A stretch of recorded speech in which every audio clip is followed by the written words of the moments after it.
So I wanted to revisit the first replica. Well, not the first I got, but the one that really got me interested into Airsoft. The other ones before this one were mostly just for cosplay. The AAP01 build, because I wanted to post this one again first and then post the other one as a reference, and also because people found the build quite interesting. So I wanted to go over all the features of this particular build. So as you can see, this one is based on the original AAP01, because now we also have the AAP01C, which is the base of the other build, but that's for another time. So this is based on the original one. So the lower half is still of the iconic AAP01, and then the upper half is of course the also equal iconic Mamba type B. But we'll go over that as we go from front to back. So at the front, it normally has this. Sorry for the shaking, that's my arthritis. Oh, sorry, I'm orientating it the wrong way around. So, okay, that's just the ring to hold it on. So it's orientated like this. So that's usually on it. And so there's 14 counterclockwise thread underneath here. And this ring is just goes in here like this. You marry it up all the way, and then you tighten the ring.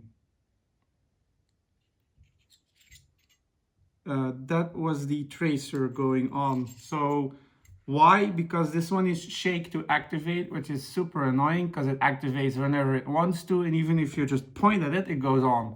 But it goes off after 5 minutes. Still very annoying. You can see it blinking, so it's on now.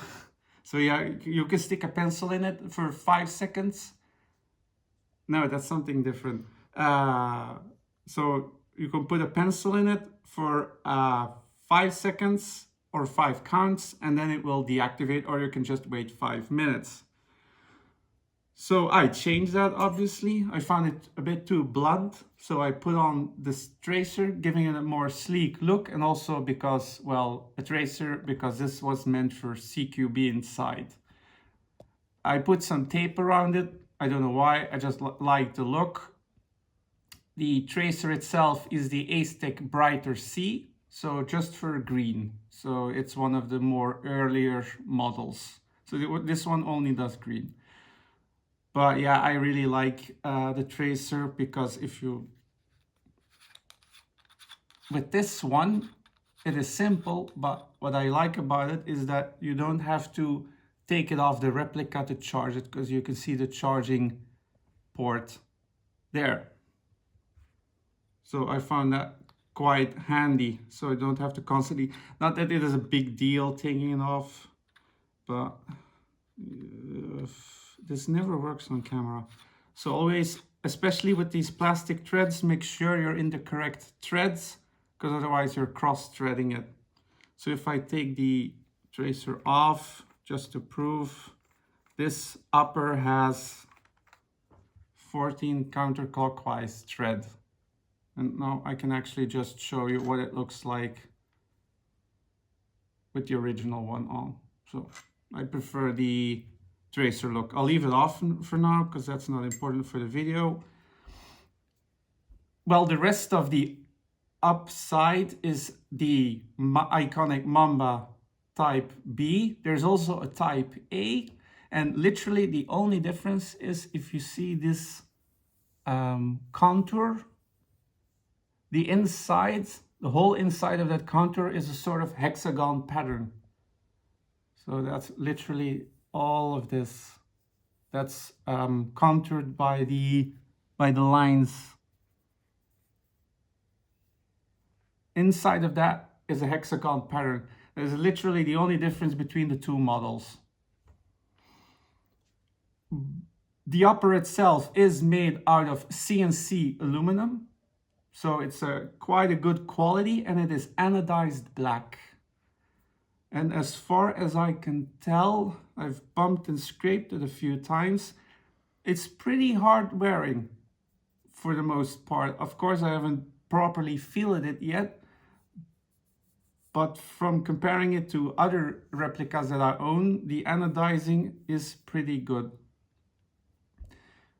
What I like about the aftermarket upper is also the front sight with a fiber optic in orange. Is the camera picking it up? Like that. So it does pick up the light quite well. And between the front and rear sight, we have this very accommodating Picatinny rail. So again, nice, decent length. Not sure why it should be that long, but there you go. You can even put a scope on it because it's pretty long. So, but there you go.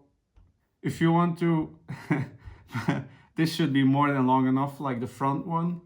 In both fully integrated, very nice, nice quality finish. The edges are not that sharp, so that's good as well, but nicely finished. As you can see, there is like no roughness. It's all sleek, and it's even, oh yeah, you can't really see it on camera, but they blunted it off, so that's why it's not as sharp. They flatten it off, so that's also nice. No, the rear sight is a bit different. So as you can see, there are no fiber optics, but it is adjustable. So this one is for side to side adjustment, and this one is for up and down adjustment. But it also has a secondary function. This one is also the one you have to fully unwind to get access to the two screws holding this on the upper. Because the function of this rear sight is not only as a rear sight, but also as the end. If you can hear that, that's the, so it rides in this rail, that's the blowback unit stopping against a pin that is integrated in the rear sight. Because otherwise, obviously, if that wasn't there, then the whole thing would just fly off the first time you use it. So that's a bit different with the standard. I have the older model as comparison, the older upper. You can directly access the rear sight. So that's the slightly annoying part maybe. And here you can clearly see, so the Mamba Type P also has this protrusion that rides in that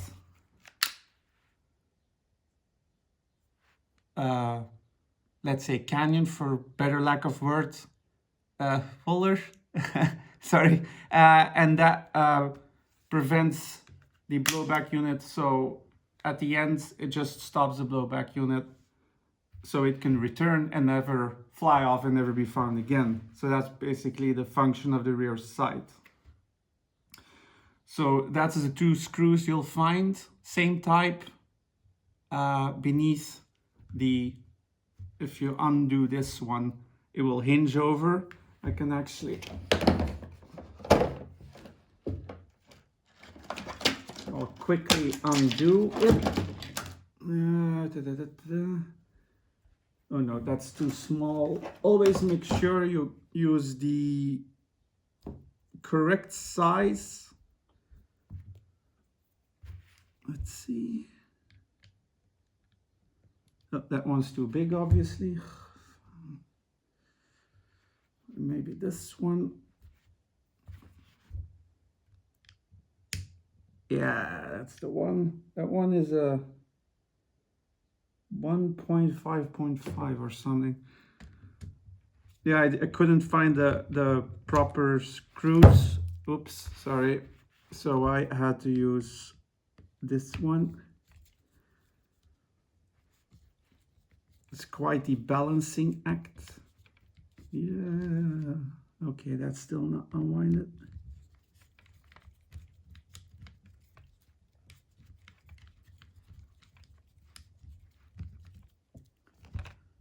So now I can unwind it by hand, which is easier. Now it is, there is a tension spring underneath it, as you can see. So do hold it down so it doesn't accidentally lose the spring. So always make sure the spring is not lost, because that would be quite annoying. But now you can see the two screws as on the classic one. Now, do keep in mind that this upper does not come, does it? It does, sorry. This one does come with the two screws to hold it down, thankfully. It was something else that wasn't included. But as you can see, now we have the up and down function and our little spring, which we shouldn't lose. Apart from that, as we move down, we have a different trigger. So this is a TTI trigger, and this is a two-way adjustable trigger. So with a two-way adjustable trigger, you can adjust the pre-travel and the aft travel. So pre-travel means the amount of distance between the slack, so that's the sort of dead area between pushing where the trigger stands and where you feel tension. So that's pre-travel. And then the aft travel, might be the wrong word, but for this purpose of this video, I'll use aft travel, is basically the distance between where the tension picks up and the trigger goes. So this is aft travel. So that's the amount of distance between the tension and it going off.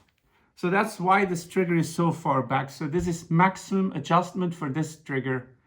So it's more like competition style. So it's all the way back. There's almost no pre-travel. It's just this tiny amount of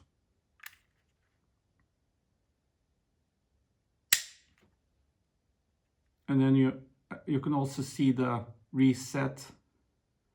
Well, you can't really show the reset with this one, but you can see there is a very tiny movement. There's a normal mag in this one for now, but I also have an HPA setup, but I'll show you that one in another video. Apart from that, apart from the change of upper, the tracer, the changing trigger, there is, to release, press the back part and then a bit of halfway and then it comes off.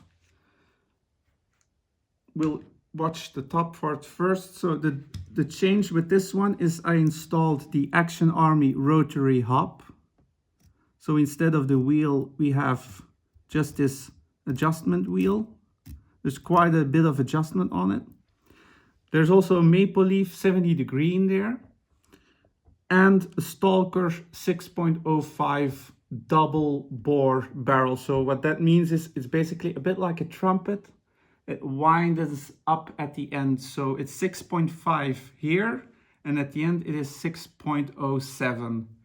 That basically creates, according to the manufacturer, a cushion of air and increases distance and accuracy. Or so it says on the leaflet. So you can actually see it a little bit here. So it's a stainless steel. I'm not sure if the camera is picking it up. Maybe a little bit. No? Okay. But with the disassembly, I'll show you it in another video. So instead of the standard brass inner barrel, the length is the same. It's 129 millimeters. So it's the same basic length. So I'll put that at the side. Was that the only? Oh yeah, I also put heavier springs in the blowback unit for that heavier kick and a bit more faster cycles. I put 180 Stalker springs, I think it was. I'll verify that. 180 Stalker springs inside. Might have been 160, but it was 160 or 180. So it has a bit more kick and also a bit faster cycle. And that's the only change inside for the upper. As for the lower, apart from the trigger change, the only thing that has been changed is the hammer. So the standard hammer was a bit prone, because it was a sort of pot metal, it was prone to breaking. So I put in a cow stainless steel hammer, and that's the only change I made for the lower apart from the trigger. So that was basically all there is to say about the build. As I said, I'll put the HPA setup another time, because with the mags, for me, always a reloading, so it's much easier. But apart from that, that's pretty much it. I'll also make a video for the install, which is pretty straightforward. And yeah, that's it for this little video. I hope you've enjoyed it. You can always ask me questions or correct me on something, I don't mind. But I hope you found this informative, maybe as inspiration or something. And yeah, I do appreciate if you're following me and offer all the support. So I'm just checking quickly over if I missed something. Oh yeah, one more thing to note, this is no longer functional. So basically I can, the standard one has like the Glock style trigger, and it has a safety inside the trigger. So you have to properly compress that middle tiny trigger in order to pull the trigger back. So this one no longer has that. It is just the one trigger.